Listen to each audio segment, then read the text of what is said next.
Hi, in this video we are going to discuss about PLC operation, input and output module addressing in PLCs, as well as connecting the I/O modules with PLC. In the previous video we have discussed about the basics of PLC, like what is meant by a PLC, what is the relation between PLC, PC, etc., and how PLC is fine-tuned for control applications, and how it is easy to program, and how it is easy to scale a PLC, etc. Now, uh, let us see what is inside the PLC and how does the PLC is going to operate. So, as we have discussed in previous video, PLC basically has a CPU, okay, which has some processor, memory, and it is energized by the power supply. This CPU can be in three modes, that is run mode. Run mode is where the CPU will execute the user program, and probe mode, it is used when the user is downloading the program into the PLC, and remote mode, that is REM mode, it is called remote run mode, and it allows both operation as well as online editing.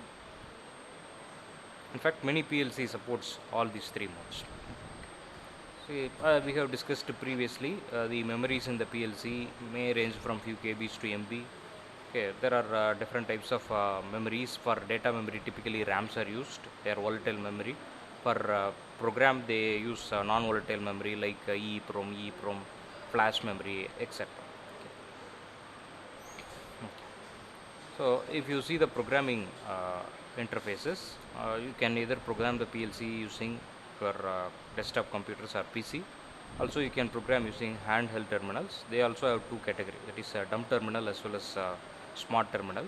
Dumb terminal, in the sense you'll be able to just see the program and view the status. In fact, most of the operation is controlled by the PLC itself. Smart terminal, in the sense it itself is a separate full-featured computing system. So you can think this as a miniaturized version of a PC, okay, like tablets. Yeah. And recording and retrieval of data, almost all PLC support retrieval of user programs from them. Also, you can burn the programs into them. Okay. Now, the basics of PLC programming, in that we are going to see what is meant by the structure of the program memory. See, if you see the memory, that will have three parts. That is the data table, where your the information of input and outputs, some other related functionalities of the PLC that will be stored, and there will be some region for user program, and there will be several housekeeping memory. So the PLC itself will have its own internal operating system. We do not have as a user access to it. The manufacturer itself would have already burned that operating system into PLC. For its operation, it may require some additional memory, that is housekeeping memory. Okay, so this particular memory map is for standard PLC by Allen Bradley, which is Allen Bradley PLC2. You can see that the entire memory is split into several regions. The first region is processor work area, and then you have output image table, where the information of your output modules are stored. Then your bit or word storage, this is user addressable region. Then some reserved region, then information regarding timers and counters will be there. Then once again processor work area, then input image table, where the status of your input modules that will be available. Once again some flag or bit or word storage, then timer and counter preset values, and some expanded data. So this particular memory map is for a specific number of PLC, the model of PLC, that is PLC2 by Allen Bradley. Each and every manufacturer of PLC have their own kind of memory map. For that, we need to look into the manual of that particular PLC. Okay. So if you just split the entire memory map into two parts, that is your program as well as data file. Your program files will include some kind of system functions, reserved and user program, subroutine function. See, these system functions and reserved memory are for the basic operation of PLC or firmware of the PLC. User program is the program what we built into it. Subroutines are also user programs only. They are something like functions in any other higher language. Okay. For example, in C, C++ we have functions, in Java we have methods. Okay, so likewise in PLC also we can write subroutines. So for that, some separate memory location is there. In data files only you have the input image table, output image table, status, bits, timer, counter, all these accessories oriented informations. Okay, this is another memory map for PLC 5. I am just skipping it. Next important topic, that is the CPU execution. How does the CPU execute? In CPU execution, it is also called as program cycle, in which it has two parts, that is IO scan or input output scan and the program scan. We will be writing programs using any of the standard programming language supported by the PLC, and what happens is, at a very faster rate, at the starting of the CPU or at the starting of the program cycle, inputs will be scanned. Okay. For example, you check here, from the input modules, whatever may be the status of bits, okay, the physical voltage or current may be different. It may be 10 volt, 5 volt, or 110 volt AC, 230 volt AC. That is not a matter. Based on the corresponding IO module, their Boolean status or logical status will be fetched, and it would be put into a location called input image table. Okay. So in the IO scan, the first part is going to be this input scan. Okay. Next, after this input is scanned, then next part is program scan. See, this particular structure, this is called ladder logic program, and based on this program, some logical operations will be done, and based on that, some result would have been obtained. So during the program scan, what will happen is, it will execute several steps of program rung by rung. It is one parallel line, that is called one rung. Okay. So first it will execute rung 1, and if there are further rungs, then they will execute it sequentially, and whatever may be the output of each rung, that will be stored once again in output image table. Okay. So all the rungs will be executed. So once all the rungs are executed, that completes program scan. So once the program scan is completed, then what happens is, there will be an output scan, or we can say output flush. Flush in the sense, whatever Boolean logic available in the input image table, that will be flushed into the output modules. So based on the type of output module, voltage as well as current rating, the logical high or low will be reflected correspondingly. For example, if you have a 10 volt DC module, then logical 1 will be 10 volt and logical 0 will be 0 volt.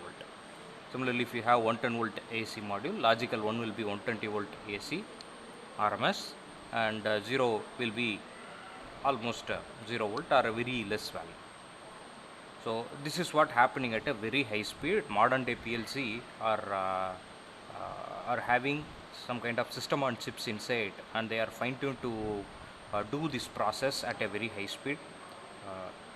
In fact, latest PLC, they can execute a single rung in the speed of 1 nanoseconds. Okay, that is within 1 nanosecond they can execute a rung. So even if you have several thousands of rungs in your program, that can be executed within a few micro or milliseconds. So this process is repeated at a very faster rate continuously. This is the operation of PLC. What it will do, it will get the input data and load it in input image table. Then it will see the program, read the program, and execute the program as it has been written. And the outputs will be stored in the output image table. After the outputs are entire program scan is completed, the output will be flushed into the output module. Okay. So since it is happening at a very high speed, we can feel that the PLC is operating in continuous time or continuously. So the same story here. See, if you adjust any inputs, so the input from this input device will be fetched into the input image table, and based on the logic, the output will be updated in output image table. During the output flush phase or adjust output phase, the whatever Boolean logic available in the output image table will be flushed into the output module, and based on the nature of module, you will correspondingly get voltage or current for logic 1 or 0. The next thing about PLC is programming methods. See, there is an IEC standard which says that there are 5 different programming methods available for PLC. See, not all manufacturers support all the programming languages, but a different manufacturer will support 1 or 2. But irrespective of the manufacturer make, everyone will support ladder diagram because it is the starting programming method. If you see the history of PLC, the first programming language introduced was ladder diagram. So almost all the manufacturers support these ladder diagrams. Okay. There is another programming language called sequential function charts. It will be more or less like a flow chart. It will contain a step as well as some kind of a transition. And another programming language called instruction list. It will be more or less like a mnemonics. It will be some extent like assembly kind of programming, but not exactly assembly, but in the form of a mnemonics.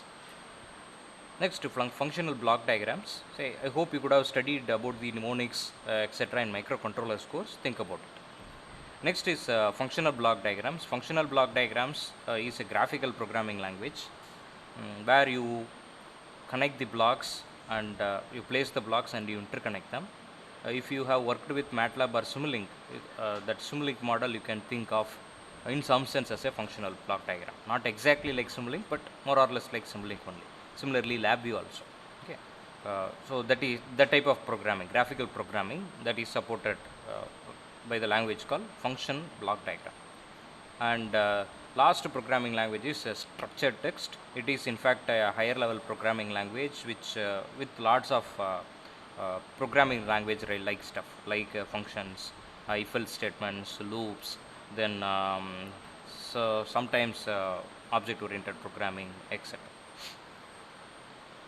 Okay. So next we will discuss about IO addressing or numbering of your input and output modules. Every manufacturer will have their own kind of IO numbering.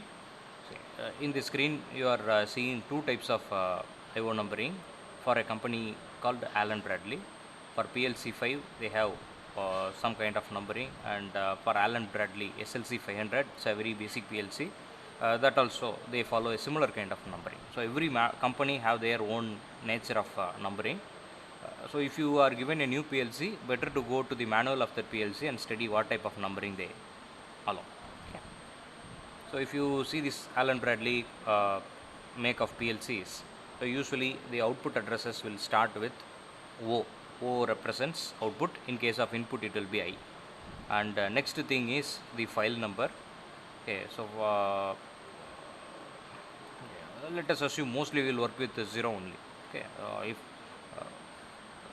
if you have more number of IOs, then each and every register will have 16 bits only. Then if you have 17th bit, okay, that can be given file number 1. Okay. Next colon, that is the file delimiter that we will write for almost all the IOs. And after that you have rack number. See, rack is the thing in which you connect your IO modules. And this Allen Bradley PLC5 supports multiple rack systems, so therefore you need to tell your rack number. Then you have your group number, and slash is a bit delimiter. Then finally you tell your terminal address. Okay. Usually in memory, each and every register will have 16 bit.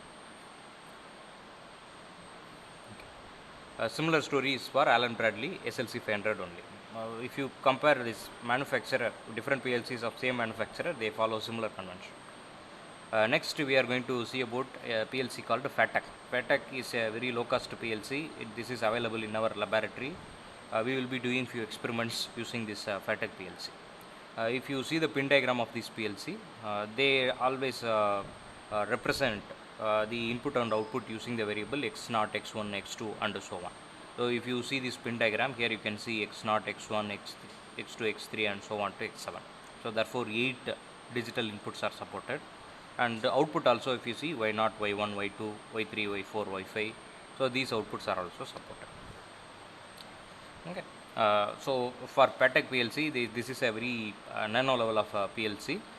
It supports few number of digital input and output. If you see this Allen Bradley PLC 5, it's a medium scale or large scale PLC. Okay, you can have several racks and you can have hundreds of IOs. But this FATEC PLC, this particular series, that is we are going to have work with FBS-14 MC. So this particular series have very limited number of IOs. So similarly, this is the another bit convention for micrologics. This is another kind of PLC by a different manufacturer. Okay. So if you see any input and output modules, they will be specified using these kinds of informations. Maybe more will be there, but these are all very common things that you can find in almost all manufacturer PLC.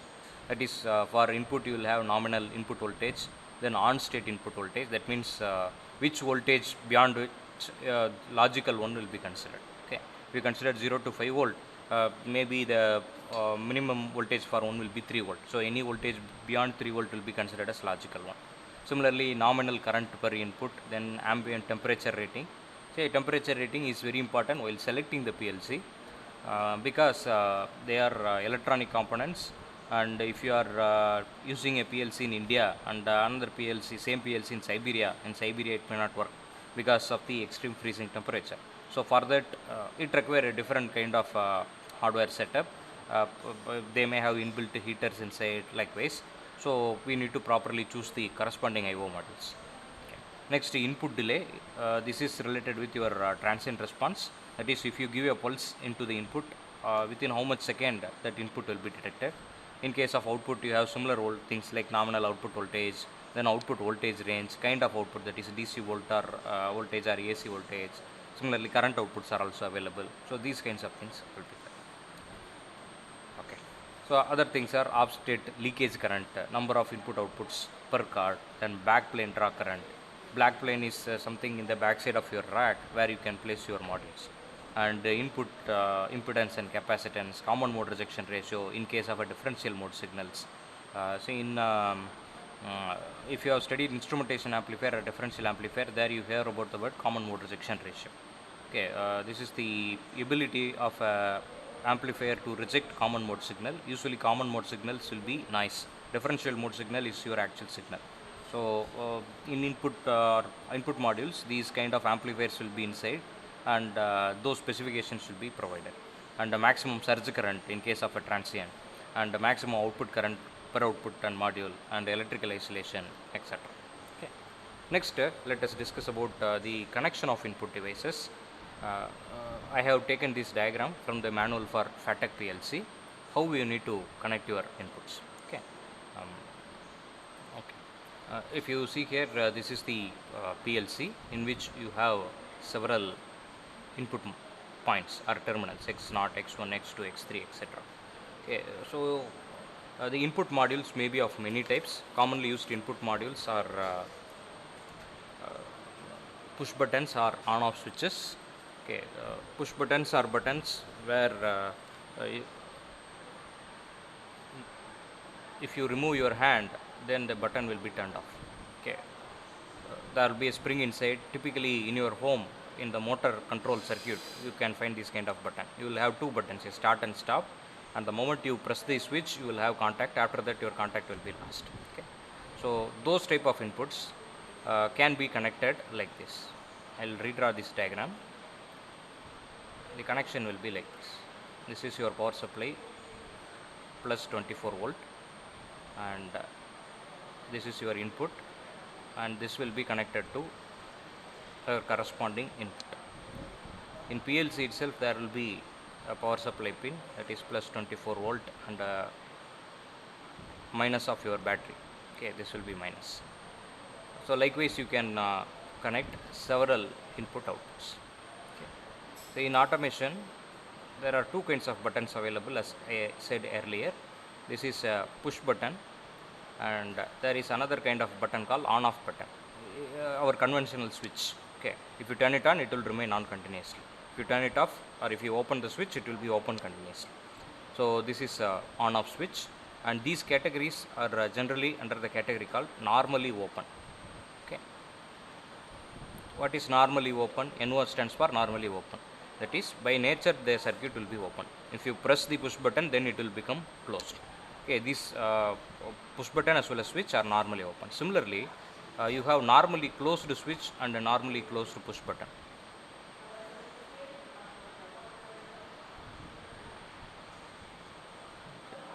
This is also a push button. This is normally closed. This is normally closed switch. Okay, based on your logic, you can choose any kind of buttons. So likewise, you may have sensors. If your sensor has NPN kind of setup, then the base you need to connect with some common terminal called SS. Okay, and for that you have also to need to provide this plus 24 volt, and in the emitter region that has to be grounded, and the collector, okay, that has to be connected to your input. So usually we will be working with only two terminal kind of input device. So that means one end should be your power supply or ground, and other end should be your terminal. Okay, so if you see here, this diagram is little bit different from what I have drawn. Reverse connection is also possible. Okay, here if you see, if I turn on the switch, 24 volt is applied to X naught. But if you see this connection, if I turn on the switch, the negative, that potential is applied to X naught. Okay, so different kinds of connections are possible. So, similarly, next, how will you connect your output? See, in all FATEC PLC, there will be some common terminals. Okay. For example, let me consider some C0. Okay, for this you need to connect it to a power supply or a battery. Okay. Then let us assume that we have a light that you can take it from an output, and other end you can get it grounded or negative of your power supply.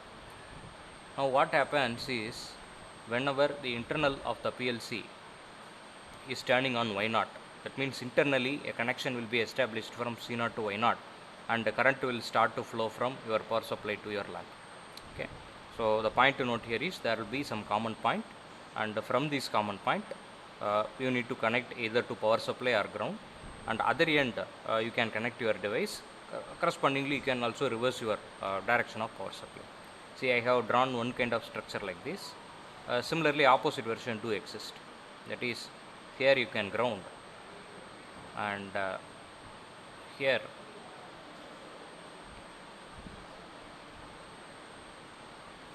you can connect like this. This is a light. So therefore, when Y0 is turned on, then the current will start to flow, and it will be grounded through C0. Okay. So these kinds of PLC will support both kinds of these interconnections. Okay. So in this video, we have discussed about the basic modes of operation of CPU. Then what we have seen, what is meant by a program scan cycle. Program scan cycle includes both input scan, program scan, then output flush or adjust output phase. So adjust output and input scan, that can be combined as input IO scan. So initially you will have IO scan, then program scan. This process will be repeated at very high speed. This logic would have been already programmed in your firmware of your PLC or operating system of your PLC.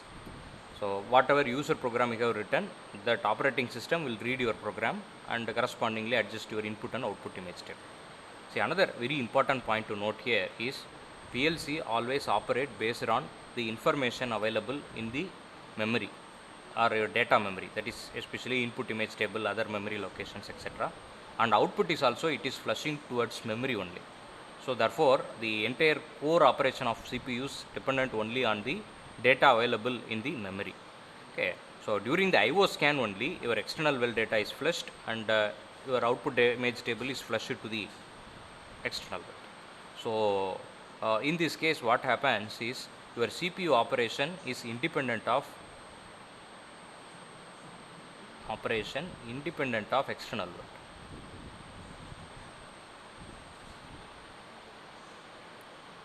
See, when I say independent of external world, what I mean is, see, if you segregate your input and output module based on the input image table available, your CPU will be capable of functioning.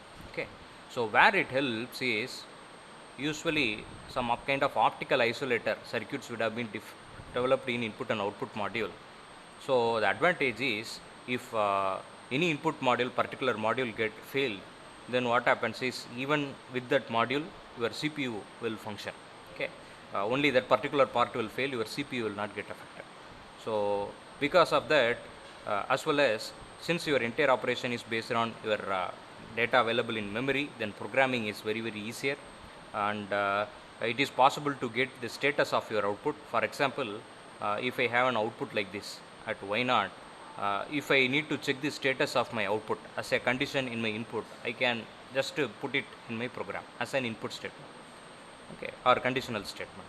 So therefore these things are possible since your PLC is dependent only on your memory. So this IO scan only is really making an interface with the external world. So this segregation helps us to develop very efficient automation system as well as flexible automation system.